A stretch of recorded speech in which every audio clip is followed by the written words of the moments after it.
10,000 ഫാരൻഹീറ്റാണ് ഒരു സൂര്യൻ്റെ താപം എന്നത്.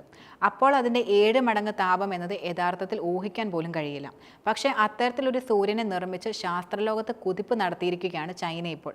പ്ലാസ്മ ഉപയോഗിച്ച് ഏകദേശം 100 ദശലക്ഷം ഡിഗ്രി താപനിലയിൽ 18 മിനിറ്റ് നേരം ജ്വലിക്കുന്ന സൂര്യനെ സൃഷ്ടിച്ച ചൈന ലോകത്തെ യഥാർത്ഥത്തിൽ ഞെട്ടിച്ചിരിക്കുകയാണ്. ന്യൂക്ലിയർ റിയാക്ടർ ഉപയോഗിച്ചാണ് ചൈന ഈ നേട്ടം പ്രധാനമായും കൈവരിച്ചത്. ആണവ സംയോജനത്തിലെ ഒരു മികച്ച നേട്ടമായി ചൈനയുടെ കൃത്രിമ സൂര്യന് ഭാവിയിലെ പരിധിയില്ലാത്ത ഊർജ്ജ ഉറവിടമാകാൻ കഴിയുമെന്നാണ് ശാസ്ത്രലോകം ഇപ്പോൾ വിലയിരുത്തുന്നത്. ന്യൂക്ലിയർ ഫ്യൂഷൻ യാഥാർത്ഥ്യമാകുന്നതിനും സൂര്യനേക്കാൾ 7 ഇരട്ടി താപമുള്ള ഒരു ഊർജ്ജ ഉറവിടം നിർമ്മിക്കാനുമുള്ള ചൈനയുടെ ശ്രമങ്ങളുടെ ഭാഗമായാണ് യഥാർത്ഥത്തിൽ ഈ പരീക്ഷണത്തിന്റെ വിജയമെന്നും പറയാം. ഹൈഡ്രജനും ഡ്യൂട്ടീരിയം ഗ്യാസും ഇന്ധനമായി ഉപയോഗിച്ചുകൊണ്ടുള്ള ഫ്യൂഷൻ പ്രക്രിയയെ അനുകരിച്ചുകൊണ്ടാണ് എക്സ്പെരിമെന്റ് അഡ്വാൻസ് സൂപ്പർ കണ്ടക്ടിംഗ് ഡോക്മാക് എന്ന നൂതന ഉപകരണം വിജയകരമായി പരീക്ഷണം പൂർത്തിയാക്കിയത്. ഭൂമിയിൽ സാധ്യമായ ഫ്യൂഷൻ നടത്തുന്നതിന് ഭൂമിയിലെ ലഭ്യമായ മുഴുവൻ ഊർജ്ജ സ്രോതസ്സിനേക്കാൾ ചൂട് കൂടിയ പ്ലാസ്മ താപം ആവശ്യമാണെന്നാണ് ശാസ്ത്രജ്ഞന്മാർ പ്രധാനമായും ചൂണ്ടിക്കാട്ടുന്നത്. സൂര്യന്റെ താപനില ഏകദേശം 15 ഡിഗ്രി ദശലക്ഷമാണെന്നാണ് നിലവിൽ കണക്കാക്കപ്പെടുന്നത്. ചൈനയുടെ ന്യൂക്ലിയർ കോർപ്പറേഷൻ കൃത്രിമ സൂര്യൻ വികസിപ്പിക്കാനുള്ള ശ്രമങ്ങൾ തുടരുകയാണ് ഇപ്പോഴും. ന്യൂക്ലിയർ ഫ്യൂഷൻ വഴി ഊർജ്ജം ഉൽപ്പാദിപ്പിക്കുന്നതിൽ ഇതൊരു വലിയ മുന്നേറ്റമായിരിക്കും നടത്തുക.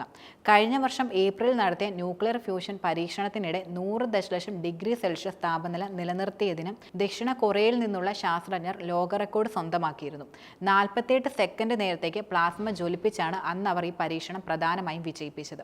ഇത് ഫ്യൂച്ചറിസ്റ്റിക് എനർജി ടെക്നോളജി വികസിപ്പിക്കുന്നതിനുള്ള സുപ്രധാന ചുവടുവയ്പ്പാണിതെന്ന് കൊറിയൻ ശാസ്ത്രജ്ഞർ വിശ്വസിക്കുന്നത്. ന്യൂക്ലിയർ ഫ്യൂഷന് ഉയർന്ന താപനിലയും മർദ്ദവും കാന്തിക മണ്ഡലങ്ങളോ ലേസറുകളോ പോലുള്ള പ്രത്യേക നിയന്ത്രണ രീതികളും വളരെയധികം ആവശ്യമാണ്. കുറഞ്ഞ റേഡിയോ ആക്റ്റീവ് മാലിന്യങ്ങൾ, കുറഞ്ഞ അളവിലുള്ള ഹരിതഗ്രഹ വാതകങ്ങൾ പുറന്തള്ളൽ ഇവയൊക്കെയാണ് ന്യൂക്ലിയർ ഊർജ്ജത്തിന്റെ പ്രധാന നേട്ടങ്ങൾ എന്നത്.